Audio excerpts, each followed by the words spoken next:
ایک بار وطایہ فقیر وعظ کی مجلس میں بیٹھے تھے۔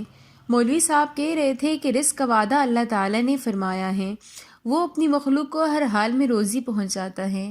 وطایہ فقیر مجلس سے اٹھے تو دل میں ارادہ کر لیا کہ میں اس بات کو آزماؤں گا۔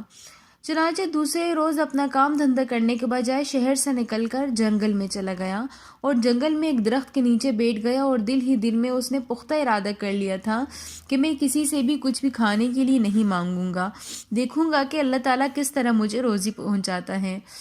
اسی طرح صبح سے بیٹھے بیٹھے شام کا وقت ہو گیا اور کھانے پینے کا کوئی انتظام نہ تھا اور بھوک بھی لگنے لگی۔ وطایہ فقیر بہت زیادہ پریشان ہوئے، لیکن مولوی صاحب کی باتوں کو بھی آزمانا تھا تو اسی خیال سے وہیں بیٹھے رہے۔ شام تک تو انہیں بھوک نے بالکل ہی نڈھال کر دیا۔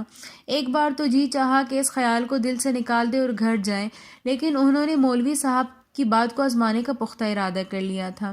انہوں نے دل کو مضبوط کر کے وہیں بیٹھے رہے۔ پھر تھوڑی دیر بعد ان کو خیال آیا کہ درخت پر چڑھ کر دیکھا جائے کہ اگر اللہ کی طرف سے کوئی امداد آ رہی ہو تو دور سے ہی نظر آ جائے گی۔ اب خدا کا کرنا ایسا ہوا کہ ان کے درخت پر چڑھنے کے تھوڑی دیر بعد ایک دیہاتی ان کے لیے روٹی لے آیا۔ وہ جب صبح کو کھیتوں میں جا رہا تھا تو اس نے دیکھا وہاں پر ایک مسافر کو بیٹھے ہوئے، تو وہ اسے مسافر سمجھ کر گاؤں کے دستور کے مطابق ان کے لیے کھانا لے آیا۔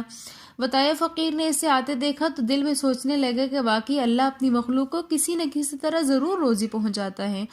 انہوں نے ارادہ کیا کہ نیچے اتر کر دیہاتی سے کھانا لے لیں گے، لیکن دل نے کہا کہ نہیں، ایسا کرنے سے تو روزی حاصل کرنے میں میری تھوڑی سی محنت شامل ہو جائے گی، لہٰذا میں خاموشی سے انتظار کروں گا۔ جب روزی گاؤں سے یہاں پہنچ سکتی ہے تو کیا اتنی سی فاصلہ مزید بھی طے کر سکتی ہے؟ چنانچہ وہ خاموشی سے درخت پر بیٹھے رہے اور اس دیہاتی کو دیکھتے رہے۔ دیہاتی نے جب درخت کے نیچے فقیر کو نہیں دیکھا تو وہ بہت زیادہ پریشان ہو کر چاروں طرف دیکھنے لگا کہ شام کا اندھیرا تو پھیل چکا ہے اور وطایہ فقیر بھی درخت کی بہت اونچی شاخ پر بیٹھ چکے تھے۔ دیہاتی انہیں نہیں دیکھ سکتا تھا۔ وہ مایوس ہو کر واپس گاؤں جانے کے لیے پلٹا تو وطایہ فقیر کا تو بھوک سے برا حال تھا۔ انہوں نے جب دیہاتی کو واپس جاتے ہوئے دیکھا تو سوچا کہ اگر یہ واپس چلا گیا تو پھر رات بھر بھوکا رہنا پڑے گا۔ یہ سوچ کر انہوں نے آہستہ سے اپنا گلا صاف کیا۔ دیہاتی ان کی آواز سن کر پلٹا۔ انہوں نے جب اوپر دیکھا تو دیکھا کہ وطایہ فقیر درخت کی اونچی شاخ پر چڑھے ہوئے ہیں۔ انہیں لگا کہ شاید کسی جنگلی جانور سے بچنے کے لیے یہ درخت پر چڑھ گئے ہیں۔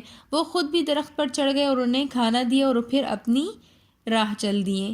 وطایہ فقیر نے پیٹ بھر کر کھانا کھایا، نیچے آ کر ندی سے پانی پیا۔